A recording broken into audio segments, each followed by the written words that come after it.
Comment en est-on arrivé là? Voilà les questions qu'on va se poser aujourd'hui pour aller un peu plus loin, pour essayer de comprendre et pour essayer de comprendre un peu peut-être les responsabilités pour essayer d'éviter le pire. Effectivement, on essaie de comprendre ce qui s'est passé. Rappelons déjà, les dernières informations, c'est qu'une minute de silence sera observée à l'Assemblée nationale cet après-midi. C'était l'UDR qui l'avait demandé et ça c'est un point important. Rappelons aussi qu'on a appris il y a quelques instants que 5 des 6 suspects dans la mort de Campin ont été formellement identifiés et certains liés à l'extrême gauche.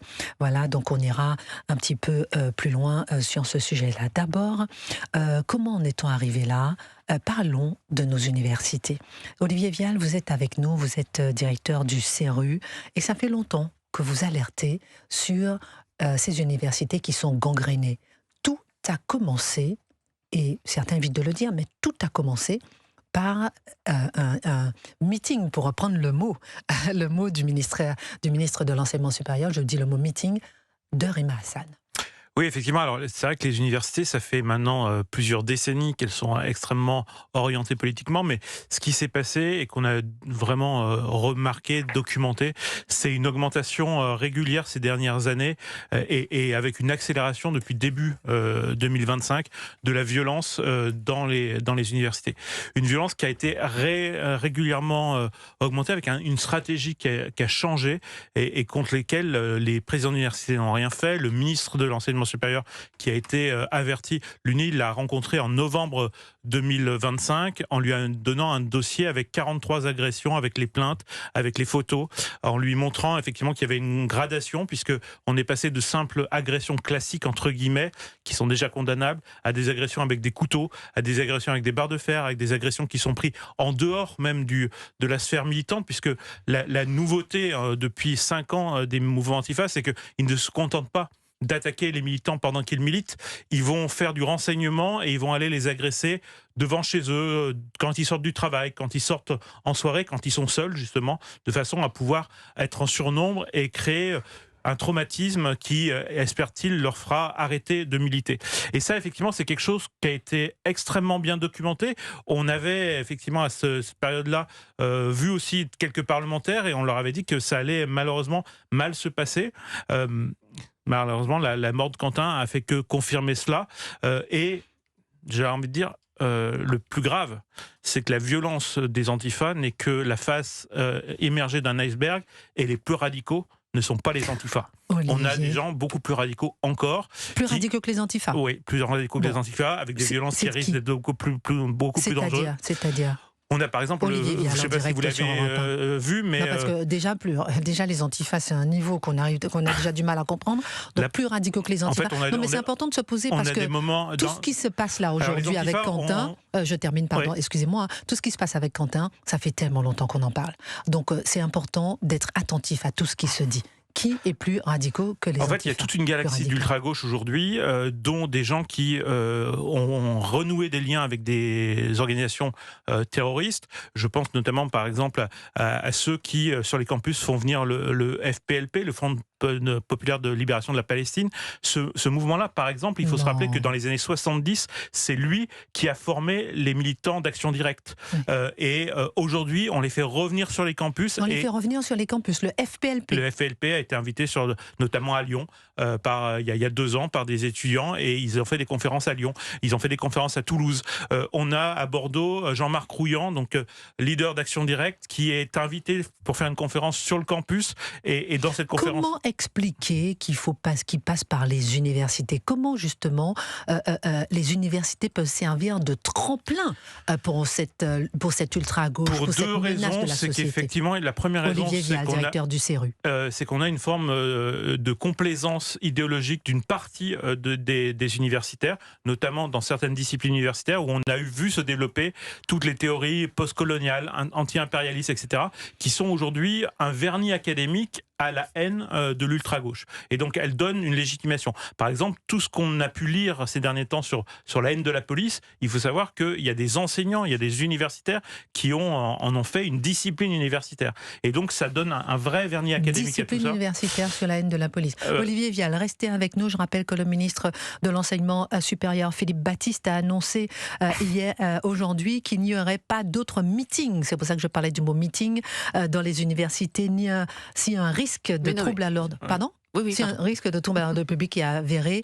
Voilà ce qu'il a dit quelques jours après la mort de Quentin Derenque. Gabriel Cluzel, parlons, donc je dis que ce matin, on va essayer de parler de comment est-ce qu'on en est arrivé là, des universités, du rôle des universités, du rôle des agressions qu'on a tues. On a justement un témoin dans le studio qui va parler dans un instant. On aura Kevin Loisy qui va témoigner dans un instant. On parlera effectivement de toutes ces étapes qui font qu'on en est arrivé là. Gabriel Cluzel. Oui, pardonnez-moi, je vous ai presque interrompu parce que ça m'a fait réagir cette phrase du ministre de l'Enseignement supérieur. Parce qu'il dit, moi j'ai cru naïvement, au début j'avais mal lu, je me suis dit tiens, il va interdire toutes les réunions politiques dans les universités. Je me suis dit, c'est une super idée. On ne vient pas pour écouter des meetings politiques dans les universités. Évidemment, ça paraît tomber sous le sens.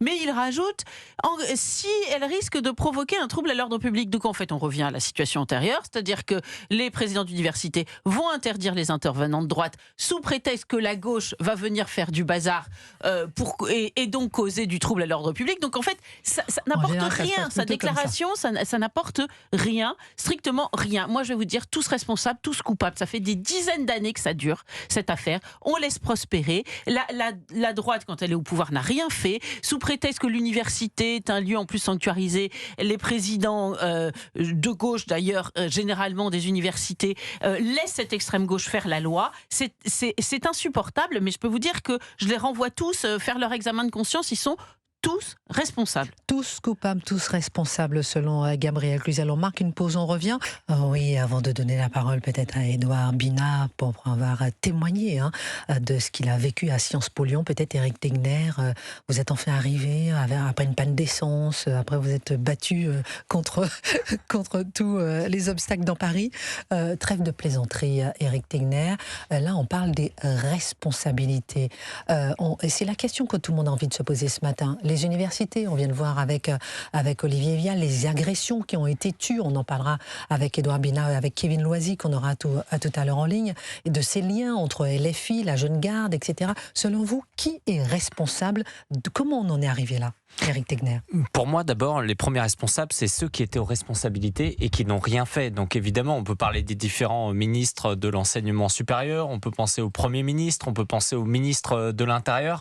C'est-à-dire que beaucoup ont tardé quand même à annoncer la dissolution de la Jeune Garde. On a vu quand même beaucoup plus d'oppression envers certains groupuscules d'extrême droite que contre ces groupuscules d'ultra-gauche aujourd'hui. Et surtout, il y a la dimension politique. C'est-à-dire que qui a fait venir aussi des députés de la France Insoumise comme Raphaël Arnaud à l'Assemblée nationale, eh bien c'est Gabriel Attal en 2024 qui a demandé à ce que les candidats de la majorité présidentielle se retirent pour faire barrage au Rassemblement national. Et là-dessus, j'ai pris mes comptes, Christine, très simplement. Il y a eu près de 80 désistements qui ont été réalisés par les candidats de la majorité présidentielle. Très intéressant ce que vous allez nous dire, Éric Tegner. Ceux qui ont voté, appelé à voter LFI, ceux qui ont incité à voter LFI, ça, il ne faut pas oublier. On vous écoute. Bien entendu, c'est-à-dire qu'il y a quand même des personnalités comme Alma Dufour, qui est une députée de la France Insoumise, qui a dit des atrocités, notamment antisémites, qui fait partie d'une des franges les plus radicales de la France Insoumise. Eh bien, dans les faits, Édouard Philippe appelait à voter, à se retirer pour que cette personne-là soit élue. Ça, c'est une réalité. On a vu également des membres du gouvernement qui ont pu se retirer dans le cadre du second tour des élections législatives. On peut penser à Marie-Yves Guévenoux, on peut penser à Sabrina Agresti-Roubache, on peut penser encore à Dominique Faure, à Patricia Miralles. Ce sont tous des membres du gouvernement. Alors certains, parfois, ont fait élire tout simplement des députés de la France Insoumise, d'autres ont fait élire des députés du Nouveau Front Populaire qui étaient alliés quand même à ces membres de la France Insoumise. Et donc, qu'est-ce qui nous explique en ce moment ? Il y a Gabriel Attal et Prisca Thévenot qui disent oui, mais Gabriel Attal s'est rendu à Avignon, il a essayé de se confronter face à Raphaël Arnaud. La vérité, c'est qu'ils ont fait élire ce type de personnes aujourd'hui. Et aujourd'hui, c'est extrêmement difficile pour eux de s'en sortir. On les a fait entrer à l'Assemblée nationale et effectivement, et on savait déjà qu'ils étaient dangereux. Et il y a des députés LR également qui sont responsables. Moi, j'ai retrouvé 3 circonscriptions où des candidats les Républicains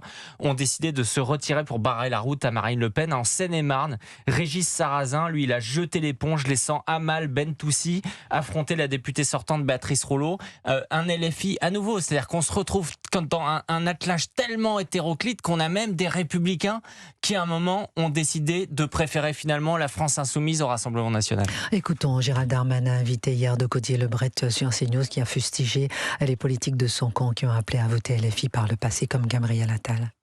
Donc moi je pense en effet qu'on ne peut pas en aucun cas, dans aucune manière, appeler à voter LFI, même pour faire barrage. Si je prends le second tour, Raphaël Arnaud, qui était face à une députée RN sortante, si je suivais la consigne de Gabriel Attal, il fallait voter pour Raphaël Arnaud. Alors c'était ça. Est-ce qu'il a eu tort? C'était sa prise de parole à France Inter, je crois. Oui. Il n'avait pas beaucoup concerté à l'époque les gens qui étaient avec lui en campagne électorale. D'accord. Et deuxièmement, je lui ai dit dès le lendemain, personnellement, que j'étais défavorable à cette consigne de vote.